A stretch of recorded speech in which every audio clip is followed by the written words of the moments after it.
A lot of buyers lump condos and townhouses together, and that's where the trouble starts because they look similar on Zillow, so people assume they work the same, and they don't. And before you buy a condo in the triangle, there are a few really important differences you need to understand. Otherwise, you're going to be confused, frustrated, or shocked later, and none of those are fun when real money is on the line. I see this constantly, especially with buyers relocating here. Someone says, "Oh, it's just a condo. It should be easier." And I'm like, no, it's different, not easier, different. And if no one explains how it's different, buyers end up making assumptions that cost them time, money, or both. So let's talk about the stuff that actually matters. First of all, you don't own nearly as much as you think. This is the one that makes buyers stop in their tracks. With most condos, you own from the paint inward. That's it. Not the walls, not the plumbing between the units, not the structure. And that means the HOA has way more control than buyers expect over repairs, renovations, and even what you're allowed to change. This isn't bad, it just needs to be understood before you buy, not after you've already moved in and you're mad about it.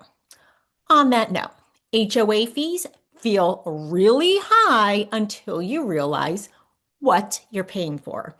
Condo HOA fees are usually higher than townhouse HOAs, and every buyer reacts the same way at first. Why is it so much? Well, because the HOA is covering a lot more. Roofs, exteriors, shared systems, common areas, sometimes major insurance components. Here's the part buyers miss. Low HOA fees are not always a good thing. Sometimes they mean deferred maintenance or weak reserves. And that can come back to bite you later. It's not about cheap, it's about being smart and aware. Talking about more expensive costs, condo insurance is where buyers get blindsided. This is one of my least favorite surprises for buyers because it's avoidable. Condo insurance works differently and it often costs more than buyers expect. So, why? Well, because you're stacked with neighbors and you don't own the structure. Coverage can be limited, policies vary wildly, and gaps exist if no one walks you through it. This is not a closing day conversation. This is a before you fall in love with the unit conversation. This is exactly why I always say you're not just buying a condo, you're buying into a building. If you want help evaluating the right way, not just based on pretty photos, I've walked numerous buyers through this process. So be sure to book a call with me to talk through the options that actually make sense for you. All right, let's keep going and talk about how financing can kill a condo deal fast. This one really shocks buyers.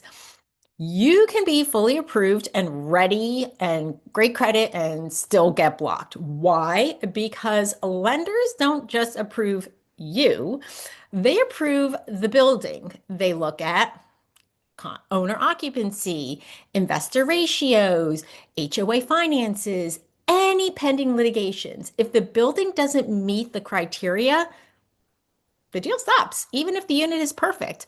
That's why condo experience matters. Not all buildings are created equal. So don't forget, condos aren't easier. They're just a different skill set and can be an awesome option in the triangle, but they require work, more upfront homework, better questions, and zero assumptions. Once buyers understand how condos actually work, they're usually relieved because everything suddenly makes sense. But skipping this step, when things get messy and they become disappointed. So, if you're buying in the triangle in 2026 and condos are on your list, then this is the stuff you need to know before you even begin to look at Zillow.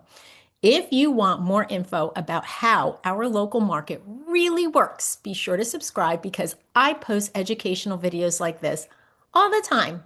An educated buyer is a happy buyer. Thanks so much for watching, and I'll see you in the next video.